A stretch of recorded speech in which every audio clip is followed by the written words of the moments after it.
శ్రీ సత్యసాయి జిల్లా పెనుకొండ దారుణం చోటు చేసుకుంది. ఇక ఇంటి ముందు పార్క్ చేసిన ఓ పోలీస్ స్టేషన్లో హెడ్ బైక్ ను గుర్తు తెలియని వ్యక్తులైతే దుండగులు నిప్పంటించారు. అయితే ఉదయం లేచి తన స్కూటీ మంటల్లో పూర్తిగా దగ్ధమైన విషయాన్ని గుర్తించిన మారుతి అని వెంటనే పోలీసులను ఆశ్రయించింది. ఇక ఘటనపైన కేసు నమోదు చేసిన పోలీసులు దర్యాప్తు చేపట్టారు.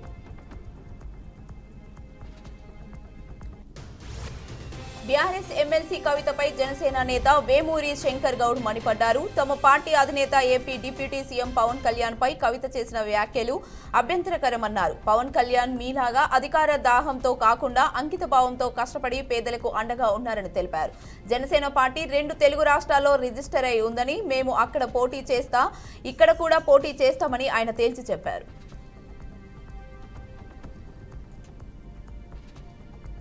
సిద్దిపేట జిల్లా రాజగోపాల్పేటలో ఇటీవల కురిసిన అకాల వర్షాలతో దెబ్బతిన్న పంట పొలాలను మాజీ మంత్రి హరీష్ రావు పరిశీలించారు.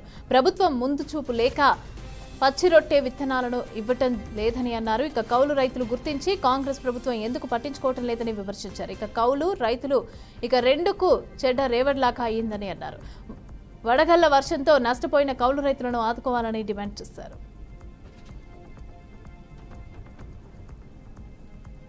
మెదక్ జిల్లా నర్సాపూర్లో హనుమాన్ జయంతి వేళ భారీ శోభయాత్ర ప్రారంభమైంది. ఈ సందర్భంగా బీఆర్ఎస్, కాంగ్రెస్, బీజేపీ నాయకులు శోభయాత్రలో పాల్గొన్నారు. రాయారావు చెరువు హనుమాన్ దేవాలయం నుండి పెద్ద చింతకుంట జల హనుమాన్ దేవాలయం వరకు ర్యాలీ నిర్వహించారు. జై హనుమాన్ అంటూ నినాదాలు చేస్తూ శోభయాత్రలో పాల్గొన్నారు.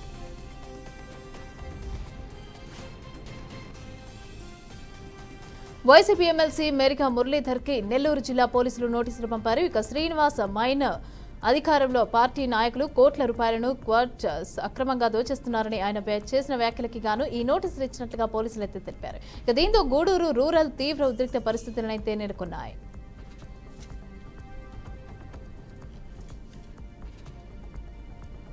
నెల్లూరు జిల్లా బుచ్చిరెడ్డిపాలెంలోని శ్రీ కోదండరామస్వామి ఆలయ బ్రహ్మోత్సవాలు వేడుకగా జరుగుతున్నాయి. సీతారామ రథోత్సవం రమణీయంగా సాగింది. ముందుగా స్వామి అమ్మవారికి అర్చకులు ప్రత్యేక పూజలు చేసి హారతి కార్యక్రమాలు చేపట్టారు. రథోత్సవం చూడడానికి వచ్చిన భక్తులకు ఎలాంటి ఇబ్బందులు కలగకుండా దాతలు అడుగడుగునా మజ్జిగ, వాటర్ ప్యాకెట్లను అందజేస్తున్నారు. ఇక్కడ ఎటువంటి అవాంతరాలు జరగకుండా పోలీసులు పటిష్టమైన బందోబస్తు ఏర్పాటు చేసినట్లు అధికారులు తెలిపారు.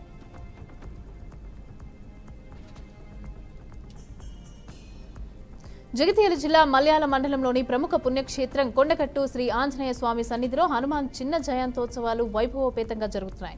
3 రోజుల పాటు జరిగే జయంతోత్సవాలకు పెద్ద సంఖ్యలో భక్తులు తరలివచ్చారు. ఇక దీంతో కొండగట్టు కాషాయ వర్ణ శోభితంగా మారి రామనామ స్మరణతో మార్మోపుతోంది. భక్తుల రద్దీ నేపథ్యంలో దర్శన సౌకర్యం కల్పించడంతో పాటు ఎండ వేడి నుంచి కూడా తట్టుకునేందుకు చలవ పందిళ్లు, అదేవిధంగా మంచినీటి సౌకర్యం కూడా ఏర్పాటు చేస్తామని ఆలయ అధికారులు తెలిపారు.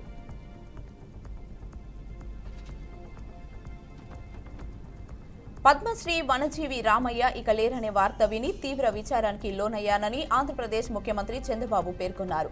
పర్యావరణ పరిరక్షణకు వనజీవి రామయ్య ఒక్కరే 1 కోటి మొక్కలు నాటడం స్ఫూర్తిదాయకమని ఆయన అన్నారు. మొక్కలు నాటుతూ అడవులను సృష్టించిన రామయ్య సేవలు అమోఘమని కొనియాడారు. ఆయన లేని లోటు పూడ్చలేనిదని విచారం వ్యక్తం చేశారు.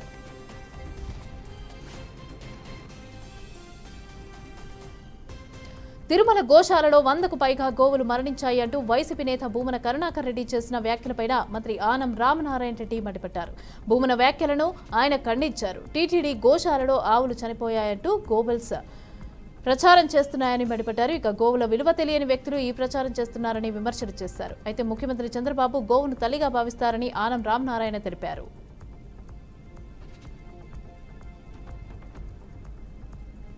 కన్న కూతురుని హత్య చేసిన తల్లికి ఉరిశిక్ష విధిస్తూ సూర్యాపేట మొదటి అదనపు జిల్లా న్యాయమూర్తి శ్యామ్ శ్రీ తీర్పును వెలువరించారు. కన్న కూతురే క్షుద్ర పూజలు చేసి బలి ఇచ్చిందో ఓ కసాయి తల్లి. ఈ విషయం బయటపడడంతో ఆమెను సూర్యాపేట జిల్లా పోలీసులు అరెస్టు చేసి స్టేషన్కు తరలించారు. ఈ కేసు విచారణ చేపట్టిన న్యాయమూర్తి శ్యామ్ నిందితురాలికి ఉరిశిక్ష విధించారు.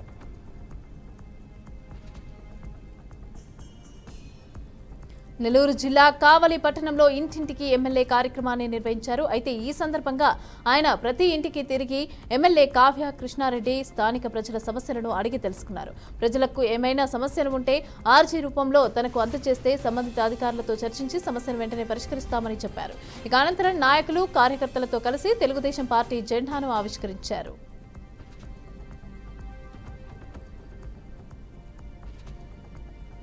వ్యక్తిగత సమస్యలతో ఓ యువకుడు చెట్టుకు ఉరివేసుకొని బలన్మరణానికి పాల్పడిన ఘటన మహబూబాబాద్ జిల్లా నర్సింహులగూడెంలో చోటు చేసుకుంది. అయితే మృతుడు బీహార్ రాష్ట్రానికి చెందిన మంజిత్ కుమార్ షాగా పోలీసులు గుర్తించారు. బంధువుల ఫిర్యాదు మేరకు కేసు నమోదు చేసి దర్యాప్తు చేస్తున్నట్లు పోలీసులు వెల్లడించారు.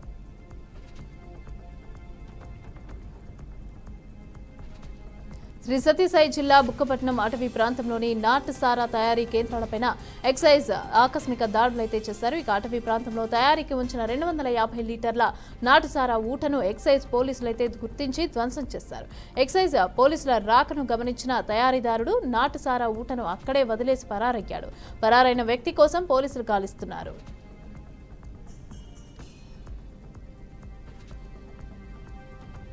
ప్రకాశం జిల్లా మార్కాపురంలోని శ్రీ లక్ష్మీ చెన్నకేశవ స్వామి బ్రహ్మోత్సవాలకు బ్రేక్ పడింది. బ్రహ్మోత్సవాల అంకురార్పణలో కంకణాల విషయంలో శాశ్వత వంశపారపర్య యజ్ఞికులు అర్చకుల మధ్య వివాదం తలెత్తింది. స్వార్థ విభేదాల కారణంగా బ్రహ్మోత్సవాల మొదటి ఘట్టం అంకురార్పణ కార్యక్రమం నిలిచిపోయింది. నిర్వహణలో ఆటంకం కలగడంతో భక్తులు ఆందోళనకు గురవుతున్నారు.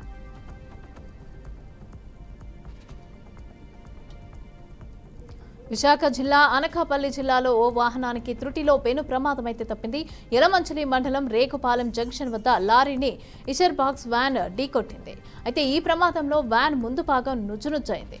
తుని నుంచి అనకాపల్లి వైపు వెళ్తూ ఉండగా ఈ ఘటన అయితే చోటు చేసుకున్నట్లు పోలీసులు తెలిపారు. ఇక ప్రాణహాని జరగకపోవడంతో ఊపిరి పీల్చుకున్నారు.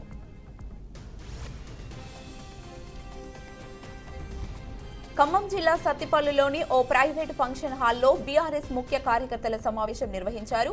ఈ సమావేశంలో మాజీ ఎమ్మెల్యే సండ్ర వెంకట వీరయ్య పాల్గొన్నారు. ఈ నెల 27న వరంగల్లో జరిగే బీఆర్ఎస్ రజతోత్సవ భారీ బహిరంగ సభను విజయవంతం చేయాలని కోరారు. కాంగ్రెస్ పార్టీ అధికారంలోకి వచ్చిన కొన్ని నెలల్లో అరచేతిలో బెల్లం పెట్టి మోచేతిని నాకించే విధంగా వాళ్ల పరిపాలన ఉందని ఎద్దేవా చేశారు.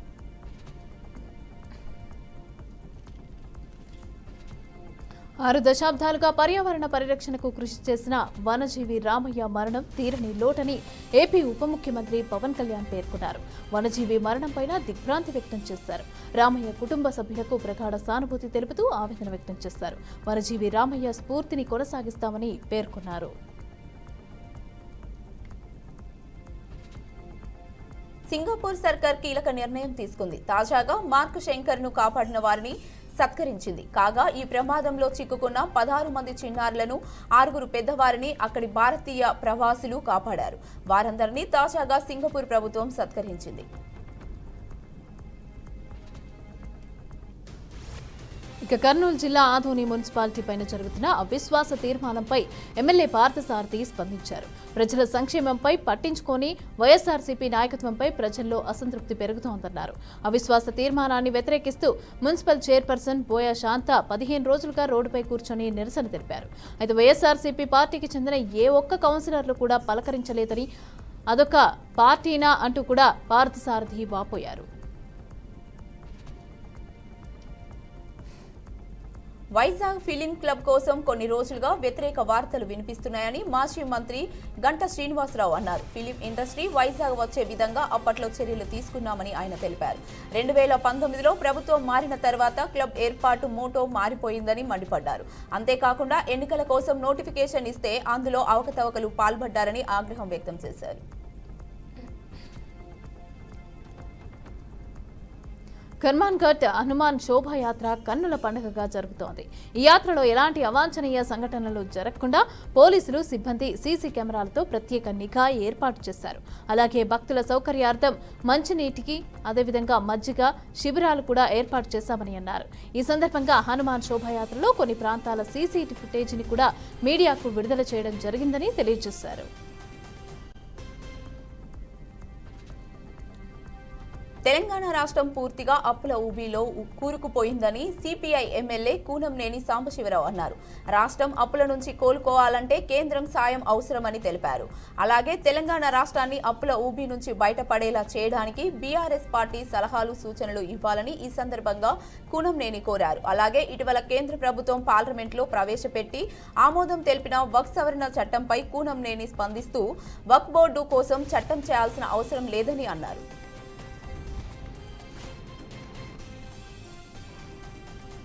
పద్మశ్రీ పురస్కార గ్రహీత వనజీవి రామయ్య మృతి పట్ల కేంద్ర మంత్రి బండి సంజయ్ విచారం వ్యక్తం చేశారు.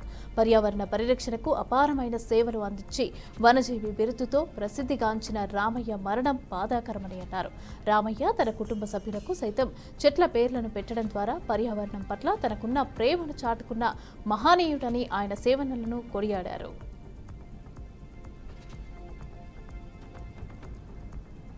హైదరాబాద్ షాద్ నగర్ లో విషాదం చోటు చేసుకుంది. పటాన్పల్లిలో ఇంటర్ విద్యార్థిని ఆత్మహత్య చేసుకుంది.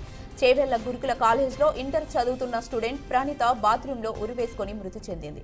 గమనించిన కుటుంబ సభ్యులు పోలీసులకు సమాచారం ఇచ్చారు. ఘటనా స్థలానికి చేరుకున్న పోలీసులు కేసు నమోదు చేసి దర్యాప్తు చేపట్టారు. తిరుమల శ్రీవారి ఆలయం వద్ద విజిలెన్స్ సిబ్బంది నిర్లక్ష్యం వహిస్తున్నట్టుగా భక్తులు ఆరోపిస్తున్నారు. పాదరక్షలు ధరించి స్వామివారి దర్శనంకు వచ్చిన కొందరు భక్తులు చెబుతున్నారు.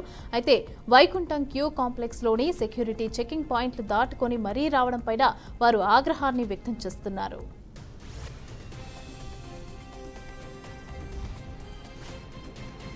రాష్ట్రంలో జర్నలిస్టులకు రక్షణ కల్పించాలని కాకినాడ జిల్లా కలెక్టరేట్ వద్ద వివిధ జర్నలిస్టుల సంఘాల నల్ల బ్యాడ్జీతో నిరసన వ్యక్తం చేశారు. పల్నాడులో సాక్షికి చెందిన విలేకరుపై అక్రమంగా కేసులు పెట్టారని మండిపడ్డారు. పూర్తి స్థాయిలో పోలీసులు విచారణ చేయాలి తప్ప అక్రమంగా కేసులు పెట్టడం ఏంటని ప్రశ్నించారు. పెట్టిన కేసులను ఎత్తివేయాలని, జర్నలిస్టులకు రక్షణ కల్పించాలంటూ కాకినాడ డిఆర్ఓకి వినతి పత్రాన్ని అందజేశారు. జమిలీ ఎన్నికలపైన మాజీ ఉపరాష్ట్రపతి వెంకయ్యనాయుడు కీలక వ్యాఖ్యలు చేశారు. ఇక టెక్నాలజీ సహాయంతో జమిలీ ఎన్నికలు నిర్వహించడం పెద్ద కష్టం కాదన్నారు. చాలా సులువుగా ప్రక్రియను కూడా పూర్తి చేయవచ్చునని చెప్పారు. రాజకీయ కోణంలో జమిలీ కొన్ని పార్టీలు వ్యతిరేకిస్తున్నాయన్నారు. అయితే ఈ ఎన్నికల వల్ల ప్రాంతీయ పార్టీలకు ఎలాంటి ఇబ్బంది ఉండదని, ఖర్చు కూడా సేవ్ అవుతుందని తెలిపారు. ఎన్నికల్లో ఓడిపోవడాన్ని కొన్ని పార్టీలు జీర్ణించుకోలేకపోతున్నాయి. పార్టీ ఫిరాయింపులు మంచిది కాదని అన్నారు.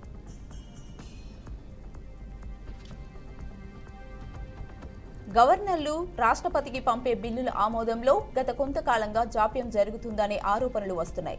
ముఖ్యంగా తమిళనాడులో ప్రభుత్వం గవర్నర్ల మధ్య నెలకొన్న పలు వివాదాల కారణంగా సుప్రీంకోర్టును ఆశ్రయించారు. ఈ క్రమంలో విచారణ జరిపిన కోర్టు తాజాగా కీలక తీర్పును ఇచ్చింది. గవర్నర్లు రాష్ట్రపతికి పంపే బిల్లును 3 నెలల్లోగా ఆమోదం తెలపాలని కోర్టు గడువు విధించింది. ఒకవేళ ఈ సమయం దాటితే ఆలస్యానికి సముచిత కారణాలు రాష్ట్ర ప్రభుత్వానికి తెలియజేయాలని చెప్పింది. కాంగ్రెస్ ప్రభుత్వంపైన మాజీ మంత్రి ఎర్రబెల్లి దయాకర్ విమర్శలు చేశారు. ఇక రేవంత్ ప్రభుత్వం ఎప్పుడు కూలుతుందో తెలియదు అంటూ ఎద్దేవా చేశారు. మంత్రి పదవుల కోసం 32 మంది పోటీలో ఉన్నారని, ఎవరికిచ్చినా కూడా మిగతా వారు బయటకు వస్తారంటూ కూడా జోస్యం చెప్పారు. అంతేకాకుండా దమ్ముంటే స్థానిక ఎన్నికలు నిర్వహించాలని ఆయన డిమాండ్ చేశారు.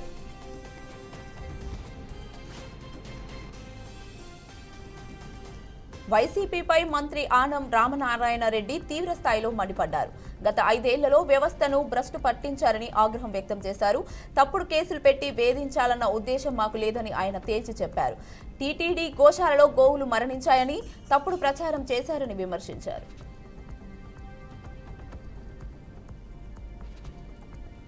మియాపూర్లో చీరల దొంగతనాలకు పాల్పడుతున్న ముఠాను పోలీసులు అరెస్టు చేశారు. కృష్ణా జిల్లాకి చెందిన 50 నుంచి 60 మంది వరకు ఒక గ్యాంగ్ ఏర్పడి దొంగతనాలకు పాల్పడుతున్నారని ఏసీపీ శ్రీనివాస్ కుమార్ తెలిపారు. ఈ ముఠా సభ్యులపై ఒక్కొక్కరిపైన 10 నుంచి 15 కేసులు ఉన్నాయన్నారు. షాపుల్లోకి చొరబడి అక్కడి యజమాని, అదేవిధంగా పని సిబ్బందికి మాయమాటలు చెప్పి ఖరీదైన శారీలను దొంగిలిస్తున్నట్లుగా ఆయన పేర్కొన్నారు. 7 మంది నిందితులను అరెస్టు చేసి రిమాండ్కు తరలించామని, మిగతా వారిని కూడా తొందరలోనే పట్టుకుంటామని ఏసీపీ తెలియజేశారు.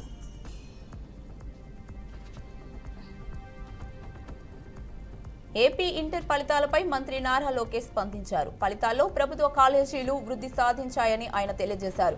ఇంటర్ సెకండ్ ఇయర్ ఉత్తీర్ణత 69% చేరిందని, గత 10 ఏళ్లలో ఇదే అత్యధికమని లోకేష్ చెప్పారు. ఉత్తీర్ణత సాధించిన విద్యార్థులందరూ మరిన్ని విజయాలు సాధించాలని కోరుకుంటున్నట్లు ఆయన పేర్కొన్నారు.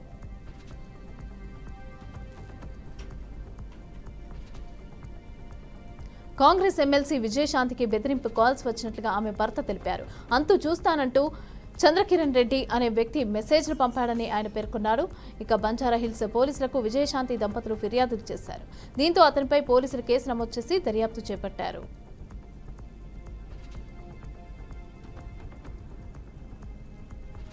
తెలంగాణకు చెందిన పద్మశ్రీ గ్రహీత పర్యావరణ ప్రేమికుడు వనజీవి రామయ్య ఈ రోజు ఉదయం గుండెపోటుతో ప్రాణాలు కోల్పోయారు. ఈ విషయంపై స్పందించిన భారత ప్రధాని నరేంద్ర మోదీ ఆయన మృతికి సంతాపం తెలిపారు. దరిపల్లి రామయ్య సుస్థిరత కోసం గళం వినిపించిన వ్యక్తిగా గుర్తుండిపోతారన్నారు. లక్షలాది చెట్లను నాటడానికి, వాటిని రక్షించడానికి ఆయన తన జీవితాన్ని అంకితమిచ్చారని పేర్కొన్నారు.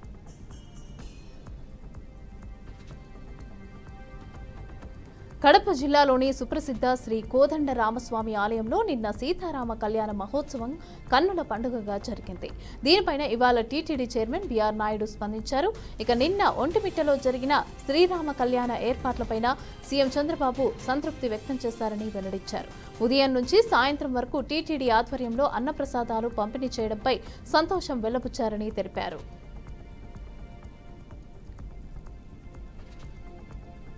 Bollywood beauty Janhvi Kapoor costly gift అందుకున్నారు. సుమారు 5 కోట్ల విలువైన లంబోర్గినీ కారును ఆమె కానుకగా అందుకున్నారు. ప్రముఖ వ్యాపారవేత్త కుమార్ మంగళం బీల్రా కూతురు అనన్య బీల్రా జాన్వీకి ఈ గిఫ్ట్ పంపించారు. జాన్వీ కపూర్, అనన్య బీల్రా చాలా కాలంగా మంచి స్నేహితులు. అయితే ఈ బ్రాండ్కు జాన్వీ బ్రాండ్ అంబాసిడర్గా వ్యవహరించనున్నారు.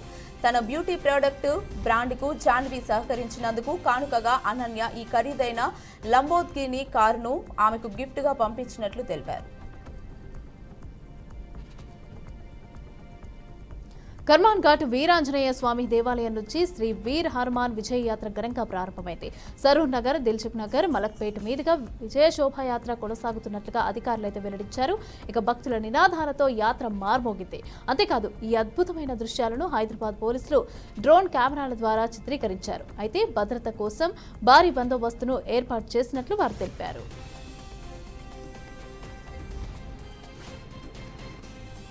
పర్యావరణ పరిరక్షణే ప్రాణంగా బతికిన పద్మశ్రీ వనజీవి రామయ్య మృతి పట్ల బీఆర్ఎస్ అధినేత కేసీఆర్ విచారం వ్యక్తం చేస్తూ సంతాపం ప్రకటించారు.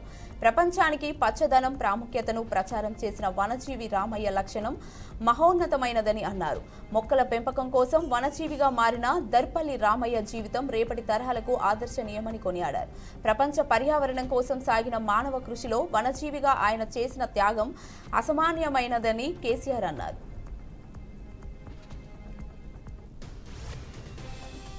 ఓ వ్యక్తి తన కారులో నుంచి రోడ్డు మీదున్న ఆవు కోసం రోటీలు విసిరారు. ఇక అది చూసిన ఢిల్లీ సీఎం అతని వద్దకు వెళ్లి ఆహారాన్ని అగౌరవపరచొద్దు అని తెలిపారు. గోశాలకి వెళ్లి ఆవులకు ఫీడింగ్ ఇవ్వాలన్నారు. రొట్టెలను ఆహారంగా మాత్రమే సంస్కృతి, అవిశ్వాసం, గౌరవానికి గుర్తింపు అని ఆమె పేర్కొన్నారు.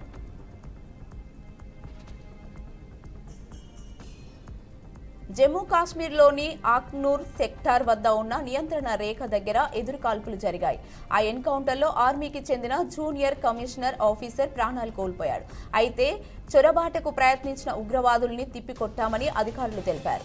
ఓ నది సమీపంలో భారీ ఆయుధాలతో ఉగ్రవాదులు చొరబడేందుకు ప్రయత్నించారని, అలర్ట్గా ఉన్న ఆర్మీ వారి కదలికలపై కన్నేసి ఎదురుకాల్పులు చేసిందన్నారు. ఈ ఘటనలో భద్రతా బలగాలకు ఎలాంటి ప్రమాదం జరగలేదని చెప్పారు.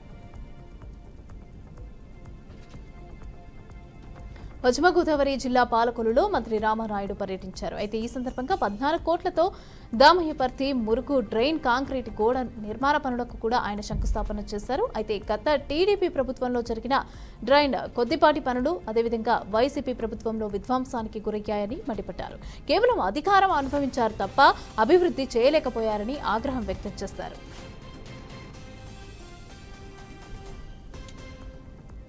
తాను ఇంగ్లీష్ భాష మాట్లాడే విధానంపై వస్తున్న విమర్శల పట్ల పాకిస్తాన్ క్రికెట్ జట్టు కెప్టెన్ మహమ్మద్ రిజ్వాన్ స్పందించారు. తన నుంచి మంచి క్రికెట్ను ఆశించాలే కానీ తాను ఇంగ్లీష్ ఎలా మాట్లాడుతున్నాను అనేది ముఖ్యం కాదని స్పష్టం చేశారు. తనకు వచ్చిన భాషలో మాట్లాడతానని, ఎవరేమనుకున్నా తనకు అనవసరమని తేల్చి చెప్పారు. పశ్చిమ బెంగాల్లో కొత్త వక్ఫ్ చట్టాన్ని అమలు చేయబోమని ఆ రాష్ట్ర సీఎం మమతా బెనర్జీ తెలిపారు. రాష్ట్ర వ్యాప్తంగా వక్ఫ్ బిల్లుకు వ్యతిరేకంగా నిరసనలు జరుగుతున్న నేపథ్యంలో ఆమె ఈ వ్యాఖ్యలు చేశారు. ఇక వక్ఫ్ చట్టాన్ని కేంద్రం రూపొందించిందని, దీనికి సమాధానాలు కేంద్రమే ఇస్తుందని ఆమె అన్నారు.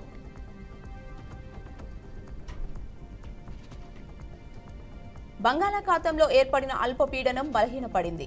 ద్రోణి ఉపరితల ఆవర్తనం ప్రభావంతో రాబోయే 3 రోజుల్లో రాష్ట్రంలోని పలు ప్రాంతాల్లో తేలికపాటి నుంచి ఓ మోస్తారు వర్షాలతో పాటు పిడుగులు పడే అవకాశం ఉందని వాతావరణ శాఖ తెలిపింది.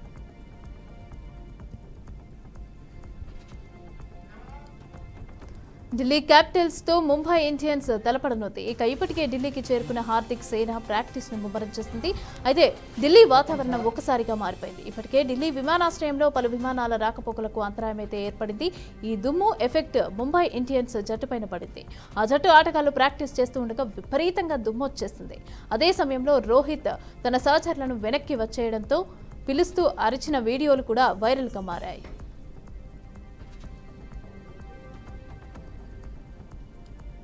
కంచ గచ్చిబౌలి భూములకు సంబంధించి కమిషనర్ల కోసం బీఆర్ఎస్ తన 10 ఏళ్ల పాలనలో వాటిని పట్టించుకోకుండా వదిలేసిందని సిపిసి అధ్యక్షుడు మహేష్ కుమార్ గౌడ్ ఆరోపించారు. ఆ భూములను బిల్లిరావుకు అప్పగించేందుకు కేటీఆర్ 30% కమిషన్ మాట్లాడుకున్నారన్నారు. ఆ సొమ్ము రాకుండా పోయిందనే కడుపు మంటతోనే ఇప్పుడు తమ ప్రభుత్వంపై దుష్ప్రచారం చేస్తున్నారని మండిపడ్డారు.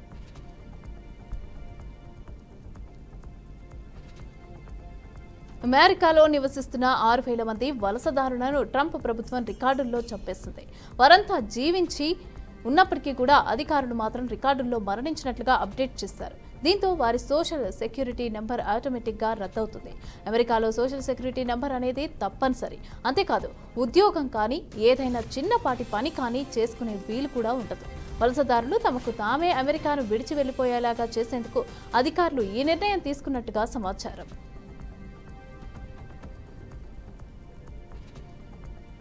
ప్రకృతి ప్రేమికుడు పద్మశ్రీ వనజీవి రామయ్య మరణమాత్ర బాధను కలిగించిందని జనసేన నేత ఎమ్మెల్సీ కోనిదెల నాగబాబు తెలిపారు.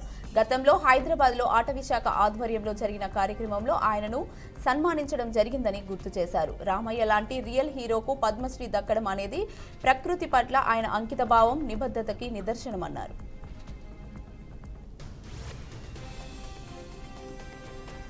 పాకిస్తాన్లో నిమిషాల వ్యవధిలోనే 2 సార్లు భూకంపం సంభవించింది.